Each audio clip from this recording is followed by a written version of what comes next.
Now let's look at the monitoring lifecycle of Network Director and find out how it allows or help us to provide the overall network status and performance monitoring of ABC Enterprise Network. This is how the monitoring lifecycle looks like. On right hand side, I have an option to select various monitors that I want to see in the main window. So here I could move them. These are the available ones and these are all I have currently selected.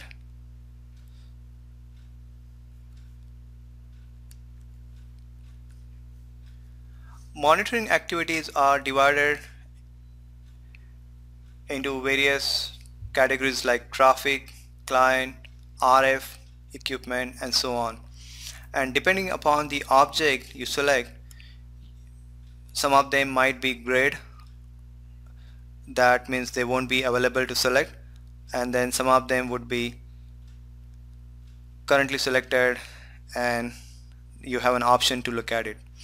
The white option over here tells that this is one of the option which is available under particular hierarchy. Say for example, if I click on a particular switch, obviously I should not be able to view category like RF. So right now I am under EX4500 and RF is grayed out, but equipment, client, and traffic are shown in white color. That means I have an option to look at these three, and the light blue color on summary shows the current status. That means I'm looking at the summary window, and if I click on the traffic,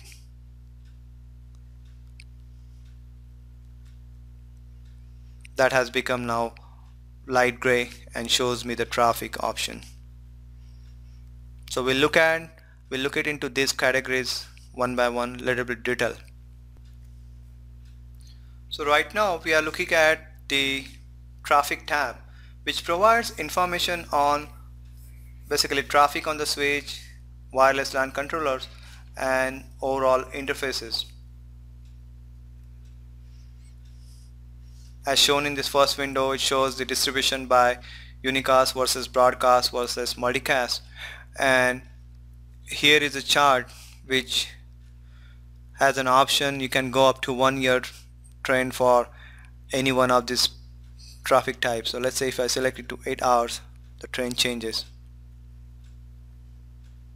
and I can find out, select any one of these and it will highlight. This is what the multicast out packet trend is.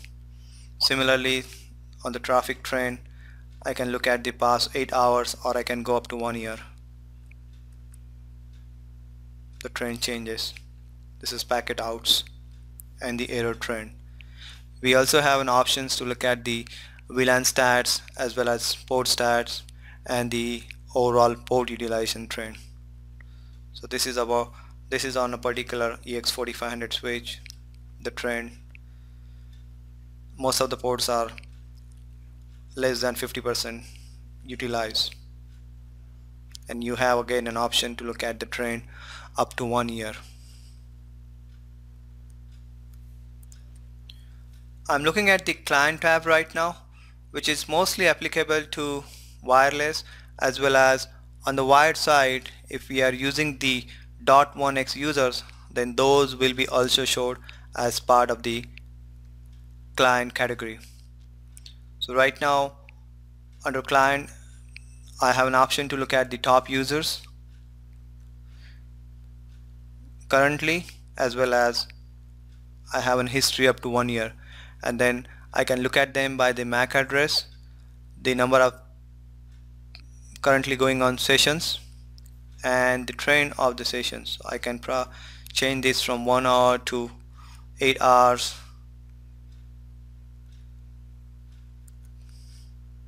to 1 day,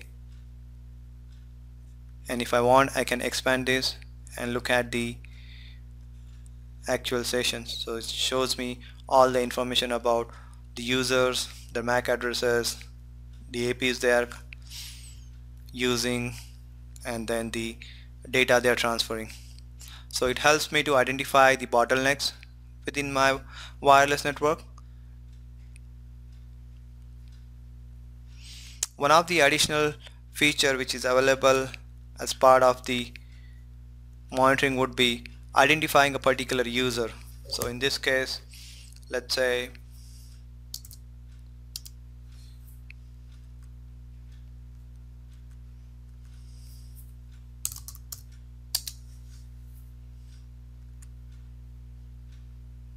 I just gave a search using last as a username, and it showed me the all the users listed with the last resort, and this is how I can identify a particular user on a network.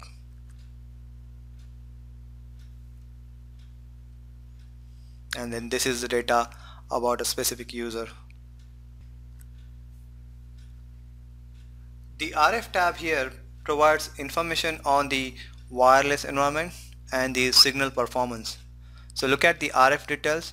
I would have to go to the wireless network and look at one of the antenna. So I am under the wireless network, under this controller, looking at the access point 6004,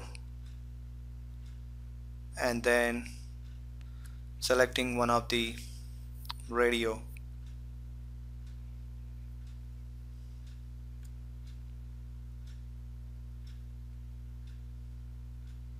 Shows me the RF throughput on packet for that particular antenna, and again I can go for a day up to 3 months or so on.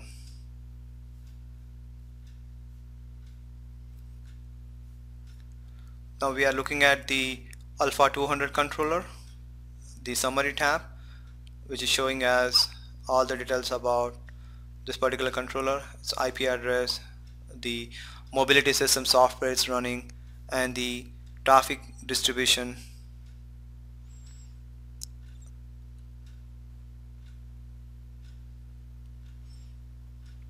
And then if I click on the port utilization trend,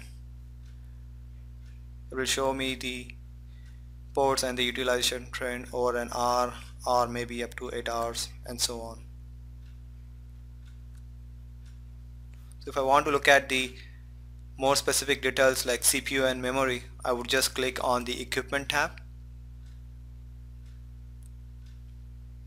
and it shows me the CPU utilization and the memory utilization of this particular controller.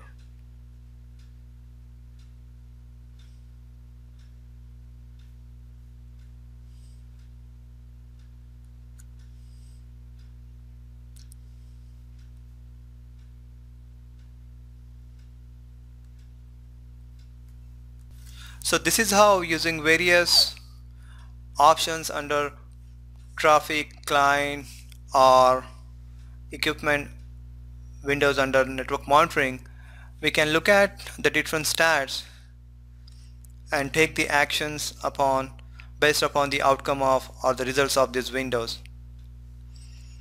Here is the list of all the windows that we have selected. We can just scroll down and look at those, and we can add or remove those based on the select monitor options.